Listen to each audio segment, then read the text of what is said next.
नमस्कार दोस्तों, आज मैं आपको सुनाऊंगा गांव की एक लड़की एक सच्ची प्रेम कहानी। राजस्थान के एक गांव में राधिका नाम की एक बहुत ही सुंदर लड़की रहती थी। वह एक गरीब परिवार से थी। उसके पिताजी घर का खर्च पूरी तरह से नहीं उठा पाते थे, इसलिए राधिका जंगल से लकड़ियां काटकर उन लकड़ियों को बाजार में बेचती थी। इस तरह से उनका घर का खर्चा चलता था। राधिका अब 21 साल की हो गई थी और उनके माँ बाप को अब चिंता होने लगी थी कि उसकी शादी बिना पैसों के हम कैसे करेंगे। मगर राधिका को अपनी शादी की कोई भी परवाह नहीं थी, क्योंकि वह अपने परिवार से बहुत प्यार करती थी और राधिका इतनी खूबसूरत थी कि उसके कई रिश्ते आते रहते थे, मगर वह सबको मना कर देती थी।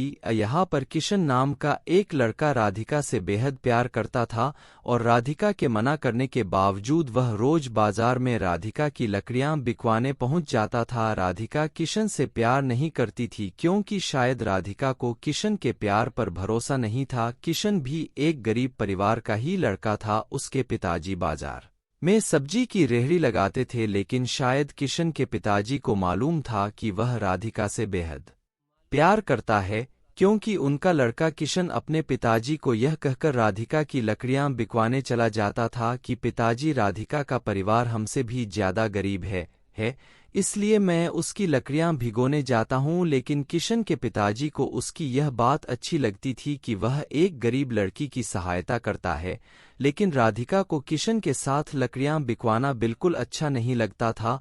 और एक दिन राधिका ने किशन के पिताजी से उसकी शिकायत भी कर दी और उसके पिताजी से यह कहा कि किशन उसके जबरदस्ती चेक होता है और इसे यह कह दीजिए कि आज के बाद मेरी लकड़ियां भी कौन है मेरे साथ ना आए और मुझे इसकी सहायता की बिल्कुल भी जरूरत नहीं है। यह कहकर राधिका वहां से चली जाती है। राधिका की यह बात सुनकर किशन बहुत उदास हो जाता है और वह अपने कमरे में चला जाता है।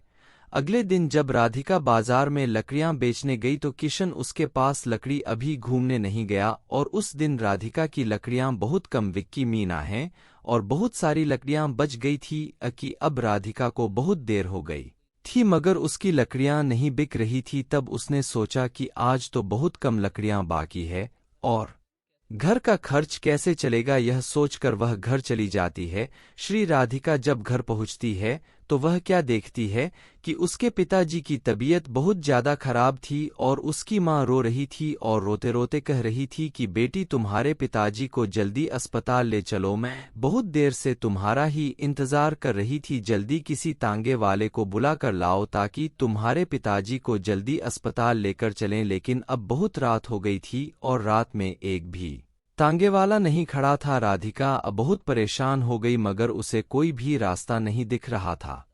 तभी उसे किशन की याद आई और वह दौड़ी दौड़ी किशन के घर पहुंची। फिर वह जोर जोर से उसके घर का दरवाजा बजाने लगी। तब किशन घर का दरवाजा खोलता है तो किशन राधिका को अचानक इतनी रात को देखकर चौंक जाता है और राधिका से पूछता है कि क्या हुआ, इतनी रात को तुम यहाँ कैसे, घर पर सब ठीक तो हुआ था। तभी राधिका कहती है कि किशन, मेरे पिताजी की तबीयत बहुत खराब है और उन्हें अस्पताल लेकर जाना है, मगर बाजार में एक भी तांगे वाला नहीं है।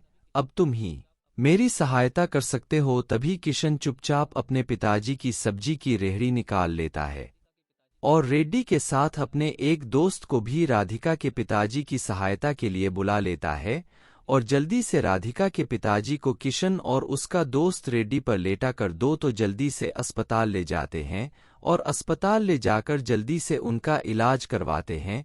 और 1-2 घंटे में राधिका के पिताजी का इलाज हो गया और डॉक्टर ने कहा कि अब यह ठीक है, बस कुछ दवाइयां मैंने में लिख दी है, बगल के कमरे में से ले लेना और यह दवाइयां अब इन्हें जीवन भर खानी होगी। तभी किशन कहता है कि राधिका, तुम पिताजी से मिलो, मैं दवाई लेकर आता हूँ। राधिका अपने पिताजी से मिलने मैं उनके कमरे में जाती है। तब उसके पिताजी बिल्कुल ठीक हो गए थे। तब वह राधिका से कहते हैं कि बेटी, तुम किशन से कितना चिढ़ती हो, फिर भी वह हमेशा तुम्हारी सहायता करता रहता है। तभी किशन का दोस्त भी बोलता है कि राधिका, किशन ही हम सबको यह रहता है कि तुम सब राधिका से ही लकड़ियां खरीदा करो ताकि तुम्हारी सहायता हो सके। और राधिका, मैं तुम्हें यह भी बताना चाहता हूं कि और किशन बहुत ही अच्छा लड़का है और तुम हो कि किशन के घर पर जाकर उसकी बेइज्जती कर दी। तब राधिका को विश्वास हो जाता है कि किशन बहुत ही अच्छा लड़का है। इतने में ही किशन दवाई लेकर आ जाता है और राधिका से कहता है, मैंने तुम्हारे पिताजी की सभी दवाइयां ले ली है और डॉक्टर ने भी छुट्टी दे दी है, चलो अब घर चलते हैं। अब सुबह के 6 बज चुके थे। हॉस्पिटल के बाहर ही तांगेवाला पड़ा हुआ था कि उसने अपने दोस्त से कहा कि तुम रेडी लेकर घर पहुंचा देना, मैं तांगे से राधिका की पिताजी को घर छोड़कर आता हूं। राधिका किशन से बहुत खुश थी कि किशन मेरी कितनी सहायता कर आ रहा है। इतने में वह सभी घर पहुंच जाते हैं और किशन तांगे वाले को किराया देकर पिताजी को घर छोड़ देता है। तभी किशन जाने लगता है तो राधिका उसे बाहर रोककर उसका हाथ पकड़कर उससे माफी मांगती है और यह कहती है कि किशन कल से तुम मेरी नई अभी खाने आ जाना, क्योंकि अब तुम्हारे बिना मेरा लकड़ियां बेचने का बिल्कुल भी मन नहीं करता। और हाँ, क्या शादी के बाद भी तुम मुझे बाजार में लकड़ियां बेचने भेजोगे? राधिका की यह बात सुनकर किशन बहुत खुश हो जाता है और कहता है कि राधिका, तुम्हें मुझसे प्यार हो गया, यह कहीं मैं सपना तो नहीं देख रहा?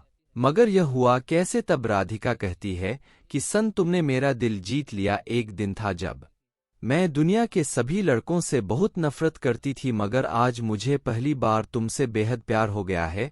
तब किशन के रहता है, श्री राधिका, आज मैं भी बहुत खुश हूं कि आज मुझे मेरा प्यार मिल गया और मैं तुमसे वादा करता हूं कि मैं तुम्हारे साथ तुम्हारे परिवार का भी ख्याल रखूंगा। आहे तो दोस्तों, राधिका को अपने परिवार से बहुत प्यार था, इसलिए उसको ऐसा जीवनसाथी मिला जो उसके साथ साथ उसके परिवार का भी ख्याल रखेगा। तो यह थी राधिका और किशन की प्रेम कहानी है। संगीत